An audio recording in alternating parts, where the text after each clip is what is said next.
আচ্ছা, তোমরা কি জানো যে তোমরা অনলাইন থেকে আইডি কিনতে গিয়ে কিভাবে স্ক্যামের শিকার হও বা কি জন্য স্ক্যামের শিকার হও? হ্যাঁ, আইডি কিনতে গিয়ে তিনটা ভুল করার কারণে তোমরা স্ক্যামের শিকার হও, এবং এই তিনটা ভুল যদি তোমরা করো বা এই তিনটা কাজ যদি তোমরা না করো তাহলে তোমরা 100% টাকা স্ক্যামের শিকার হবে। আর যদি এই তিনটা কাজ মাইনা চলো বা এই তিনটা নিয়ম মাইনা চলো তাহলে কখনোই তোমাদের টাকা স্ক্যামের শিকার হবে না, তোমাদের একটা টাকাও মারি যাবে না, এবং তোমাদের আইডিটাও কখনোই হ্যাক হবে না, মনের ভুলেও না। ঠিক আছে, সো ভিডিওটা পুরোপুরি দেখো এন্ড কালেকশন গুলো একটু মনোযোগ দিয়ে দেখো। কালেকশন অত একটা আহামরি বেশি কিছু নাই, জাস্ট যতটুকুই আছে তোমাদের জন্য আশা করি এটা বেস্ট একটা কালেকশন হতে চলতেছে এই বাজেটের মধ্যে। আইডির দামটা স্ক্রিনের উপর দেখতেই পারতেছো, একেবারে লো প্রাইস, একেবারে লো প্রাইসের মধ্যে আইডিটা কিন্তু ছেড়ে দেওয়া হইতেছে। সো যাই হোক, আমরা মেইন টপিকে আসি যে কি জন্য তোমরা টাকা মারা খাও। তো ফার্স্ট অফ অল যেটা কথা হচ্ছে, তোমরা ম্যাক্সিমাম একটা মানুষ ভুল করো কি, তোমরা ডকুমেন্ট না দেখা আইডি কিনো। ডকুমেন্ট বলতে বোঝানো হইতাছে যে সেলারের আইডি কার্ড, ঠিক আছে, তার জাতীয় পরিচয় পত্র যেটা হচ্ছে যে national ID card, old ID card, নতুনটা না, মনের বলেও না, নতুনটা না, পুরাতন ID card, old ID card যেটা, ওইটা নিতে হবে তোমাদের। মাস্ট বি প্রথমত একটা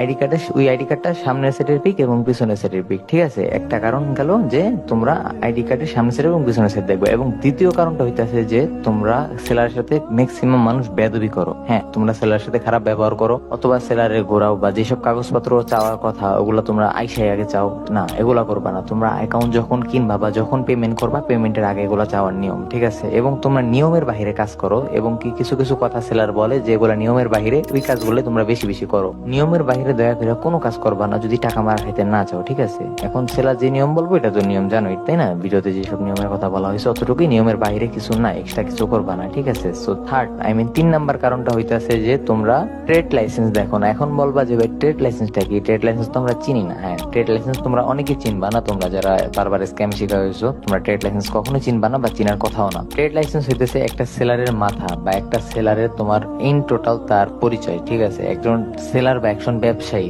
একজন সেলার বা একজন ব্যবসায়ী তখনই ট্রেড লাইসেন্স পায়। একটা ট্রেড লাইসেন্স দেয় কারা? ম্যাজিস্ট্রেট অথবা থানা থেকে দেয়, তাই না? থানা থেকে দিলে কারা দেয়? পুলিশ তো দেয়, তাই না? পুলিশ যখন একজন সেলারকে বা একজন ব্যবসায়ীকে হোক, যে কোনো সেলার, শুধু ফ্রি আইডি সেলার না, যে কোনো সেল, তুমি অনলাইনে যে কোনো কিছু সেল করো বা অফলাইনে দোকান, মুদি দোকান, এনি সেলার, যে কোনো ব্যবসা করো, যে কোনো জিনিস পণ্য বিক্রি করো এবং কিনো,